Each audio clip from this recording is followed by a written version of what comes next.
हमारे पूज्य संत बैठे हैं, सभी पूज्य महापुरुषों को हम दंडवत प्रणाम करते हैं। एक साधु साई कथा सुना दें। आप कहेंगे किस पुराण में लिखी है, तो वो हम नहीं बता पाएंगे, किस पुराण में है ही नहीं तो हम कहाँ से बताएंगे। पर सधुक्कड़ी कथाएं परंपरा से प्रचलित होती। हमारे गुरुजी ने सुनाई, गुरुजी के गुरुजी, गुरुजी के गुरुजी को गुरुजी के गुरुजी ने सुनाई, उनके गुरुजी को उनके गुरुजी ने सुनाई। इस तरह से संतों में कुछ प्रसंग प्रचलित हैं। एक त्यागी तपस्वी महात्मा चित्रकूट में रहते थे, बड़ा जोर भजन करते थे, कंचन कामनी के आकर्षण से सर्वथा विमुक्त थे, अहर्निश भजन ही करते थे, परम वैराग्य पूर्ण तितिक्षा पूर्ण रहने से रहते थे।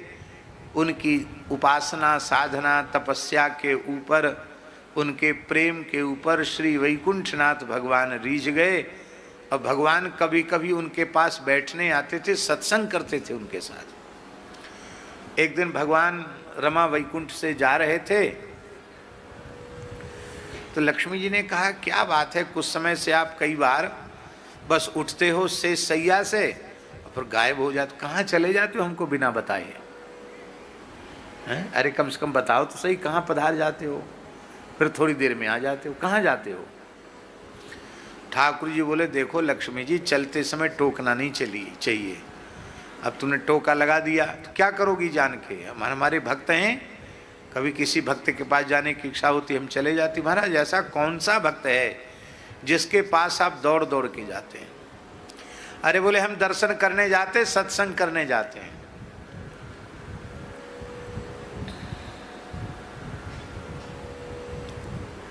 कौन है वो संत? बोले चित्रकूट धाम में रहते हैं।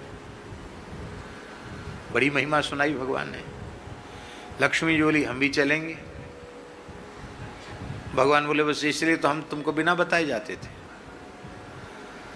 वो माई दाई से दूर रहने वाले महात्मा हैं। जैसी तुमको देखेंगे तुम हो लक्ष्मी, तुम्हें बड़ी ठसक है कि हमको सब मानते हैं, और वो त्यागी तपस्वी महात्मा एक लंगोटी लगाए बैठे हैं, मुझे हे माई दाई दूर हट दूर हट दूर हट दूर हट ऐसे करेंगे, तुमको गुस्सा आ जाएगा। तो तुम वहाँ सोचो कि अर्घपाद्य और आसन और मधुपर्क मिलेगा, ये अपेक्षा मत करना। हम भी जाते हैं, महात्मा एक टाट दे देते हैं, उसी पर हम बैठ जाते हैं। टाट पर बड़े ठाट से बैठ जाते हैं। और आपको तो पता नहीं टाट भी मिलेगा कि नहीं, वो घुसने नहीं देंगे, दूर खड़ी रहो, तुमको गुस्सा आ जाएगा। लक्ष्मी जी बोली, आदर सम्मान तो पूरे ब्रह्मांड में मुझे प्राप्त होता ही है। इतने बड़े संत हैं जिनका दर्शन करने आप जाते हैं, तो हम भी चलेंगे दर्शन करने। बहुत समझाया भगवान ने, लक्ष्मी जी मानी नहीं, चली। हुआ वही जो होना था। जैसी लक्ष्मी जी को संग में देखा, सोई महात्मा जी थोड़े से नाक सिकोड़े। अरे बोले, यही तो बात है, इसलिए तो हम सबसे हाथ जोड़ते हैं। अकेले आते थे तब तक तो ठीक थे, अब माई दाई ले आए संग में, ले साहब। त्यागी तपस्वी महात्मा, यहाँ माई दाई का क्या काम? ठाकुर जी ने कहा लक्ष्मी जी, तो लक्ष्मी जी तो हम क्या करें? ओ माई वहीं खड़ी रहो, वहीं बैठ बैठ बैठ माई, वहीं बैठ जा। आगे आने नहीं दिया लक्ष्मी जी। एक बार भी लक्ष्मी जी की ओर आंख उठा के नहीं देखा। भगवान के साथ सत्संग चर्चा होती रही और भगवान मिले जुले, भगवान को दंडोत प्रणाम किया और वहीं से लक्ष्मी के भी हाथ जोड़ लिए। और इसके बाद ठाकुर जी गरुड़ पर बैठे, लक्ष्मी जी के साथ चले गए। लक्ष्मी जी उनकी निरपेक्षता से बहुत प्रभावित हुई। अरे बोले, भाई देवता दानव मानव सब हमारी कृपा चाहते हैं, पर भाई विलक्षण महात्मा है, धन की संपत्ति की ऐश्वर्य की अधिष्ठात्री लक्ष्मी की ओर भी नजर उठा के नहीं देखा। ओहो, बड़ा भारी वैराग्य। महाराज ऐसे संत की चरण रस तो वैकुंठ में पड़नी चाहिए। हम लोग गृहस्थी हैं तो खाली दूसरों को थोड़ी कहना चाहिए कि साधु सेवा धर्म हमारा। हम लोग गृहस्थी, हमारा भी साधु सेवा धर्म है। तो त्यागी जी को एक दिन न्योता दें वैकुंठ में।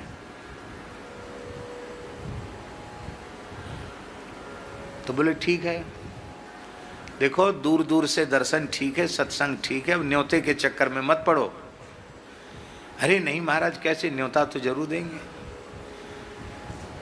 तो भगवान ने त्यागी जी को कहा, आपका निमंत्रण है। कहाँ? वैकुंठ में। और कहाँ? तो बोले वैसे तो जब से हमने घर छोड़ा, साधु बने हैं, तब से किसी गृहस्थी के घर में आज तक हम गए नहीं।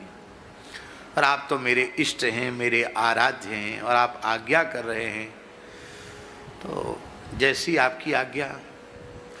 पर हम पहुँचेंगे कैसे? भगवान बोले वाहन उपस्थित हो जाएगा, गरुड़ जी को भेज देंगे, गरुड़ जी आपको आराम से पीठ पर बिठा के ले आएंगे। गरुड़ जी आए,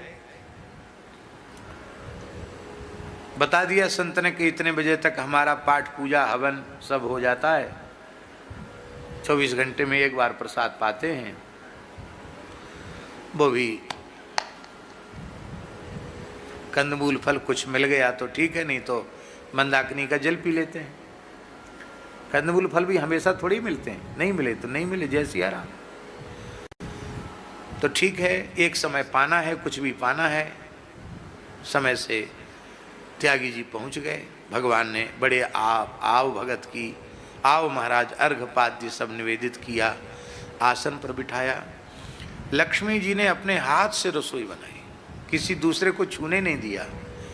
और बढ़िया खीर, मालपुआ, गुलाब जामुन और हलवा, पूड़ी, कचौड़ी, जलेबी, इमरती और जाने क्या क्या, ये तो सब बनाया सो बनाया।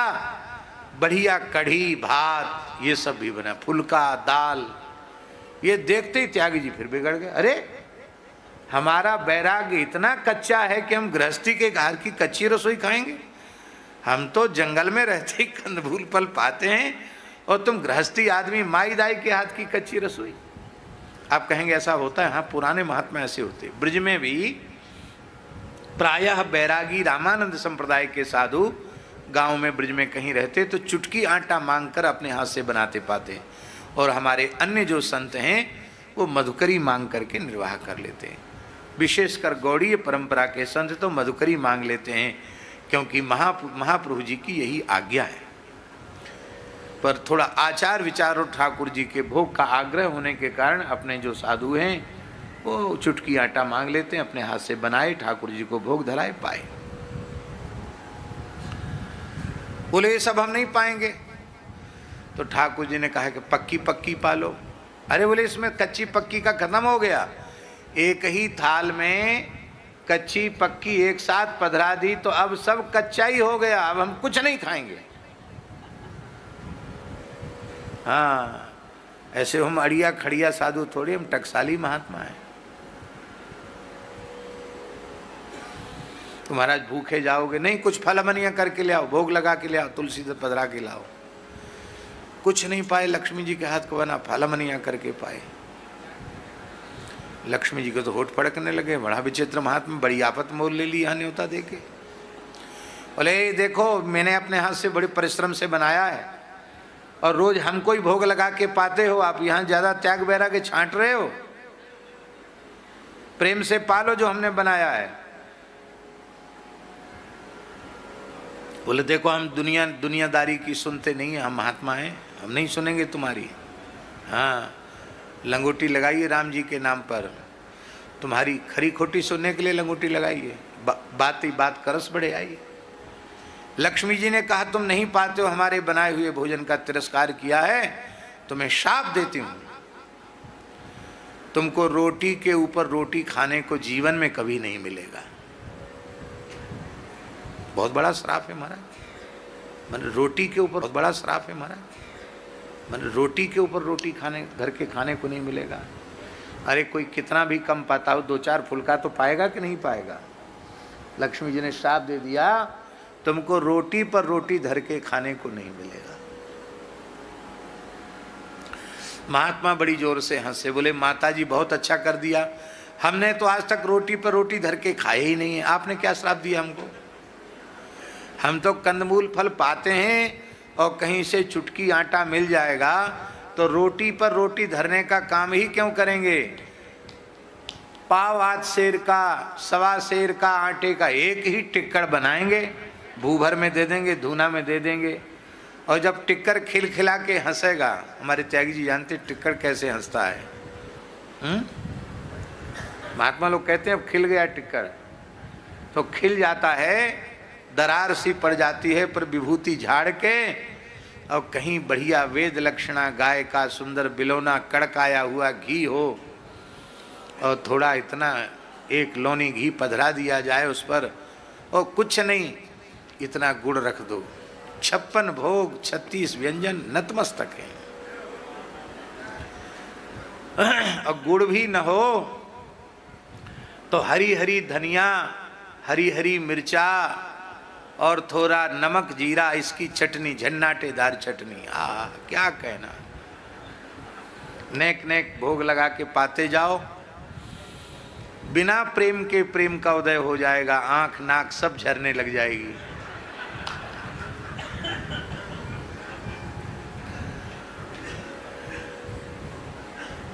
अरे टिक्कड़ का स्वाद भी बड़ा अद्भुत होता है, और महात्माओं के हाथ का तो क्या कहना।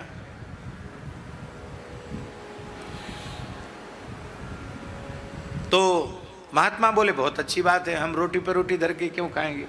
आज भी महाराज जी घूमने फिरने वाले महात्मा, भाई रोटी बनाएंगे तो चकला रखना पड़ेगा, बेलन रखना पड़ेगा, तावा रखना पड़ेगा, और छोटी सी झोली और ब्रह्म पात्र लेके चलते हैं, वो इतना सामान कहाँ ला देंगे। इसलिए धूना पर हाथ के टिक्कड़ बनाए, और बस धूना में ही सिद्ध हो गए। जब तक नित्य नियम के तब तक टिक्कड़ सिद्ध, और बढ़िया प्रेम से भोग लगा के शालिग्राम जी, जो शालिग्राम जी रहते ही संतों के पास, गले में तुलसी मुख में राम, हृदय विराजत शालिग्राम। और हमारे महाराज जी कहते, पहाड़ी बाबा कहते, अरे शालिग्राम जी की सेवा विधि क्या है? अरे बोलो क्या विधि है? धोए के पीले दिखा के खा लो, धो के पी लो और दिखा के खा लो, इतनी सी सेवा में तो शालिग्राम जी राजी हो जाते हैं। तो बोले हमको तो कुछ नहीं, आपने हमारा कुछ नहीं बिगाड़ा, हम रोटी पर रोटी धर के क्यों खाएंगे, हम तो एक ही टिक्कड़ धूना में सिद्ध करके पा लिया करेंगे। पर हमको भजन नियम छुड़ाया, चित्रकूट धाम छुड़ाया, और यहाँ तक बुलवाया, और हमको श्राप दे रही हो। कान खोलकर सुन लो, बड़ी ठसक में हो कि हम लक्ष्मी जी हैं, लक्ष्मी जी हैं। हाँ आप हैं लक्ष्मी जी, हमारी माता जी हैं, सब ठीक है, लेकिन ये मर्यादा के विरुद्ध काम आपने किया, हमको घर बुला के श्राप दे रही हो। मैं भी श्राप देता हूं, एक अंश से तुमको निम्न कुल में जन्म लेना पड़ेगा, और हम संतों की ही सेवा करनी पड़ेगी, धूना के लिए लकड़ी इकट्ठी करनी पड़ेगी, रास्ते में झाड़ू लगानी पड़ेगी, और जब संतों की सेवा करोगी तब राम जी मिलेंगे तुमको, तरस जाओगी तुम भी राम जी के लिए।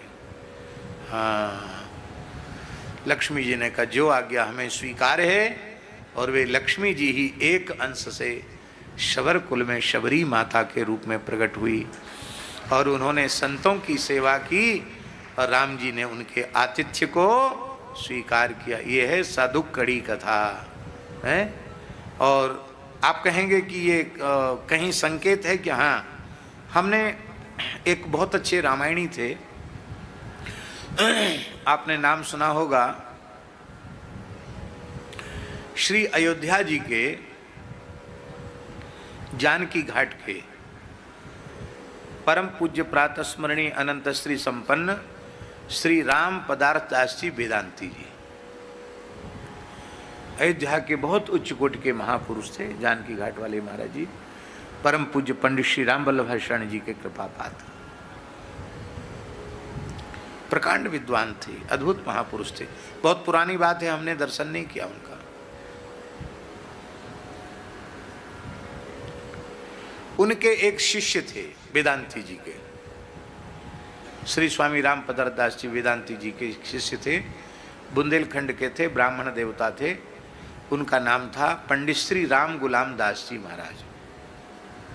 गुरु महाराज का रखा हुआ नाम था पंडित श्री राम गुलाम दास जी महाराज। बहुत अच्छे रामायणी थे, उस जमाने के बहुत पुराने रामायणी थे। गृहस्थ थे, पर आचार विचार ऐसा था कि विरक्त साधुओं में भी इस प्रकार की पवित्रता या आचार विचार वर्तमान समय में तो अति दुर्लभ है।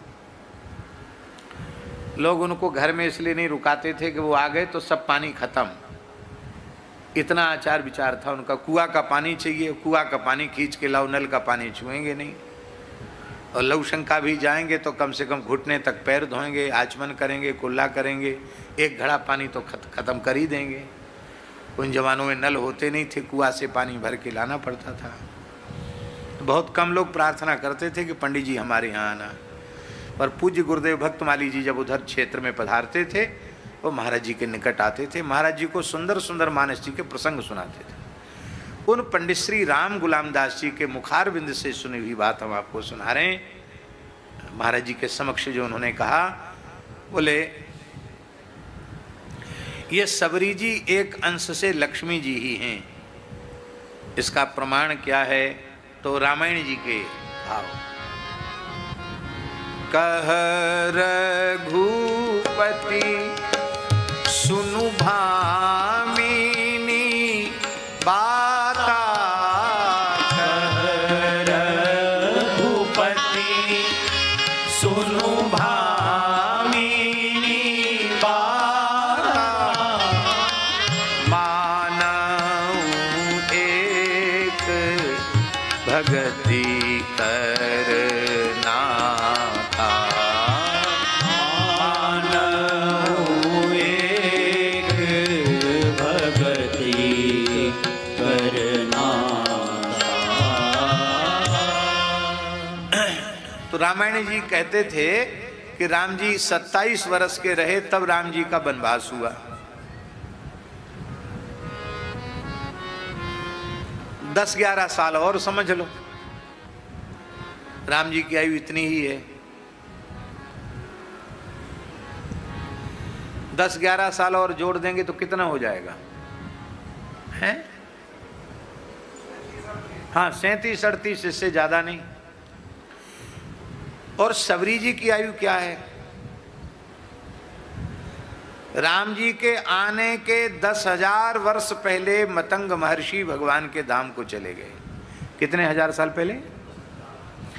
तो 10,000 वर्ष तक तो सबरी जी ने प्रतीक्षा की है।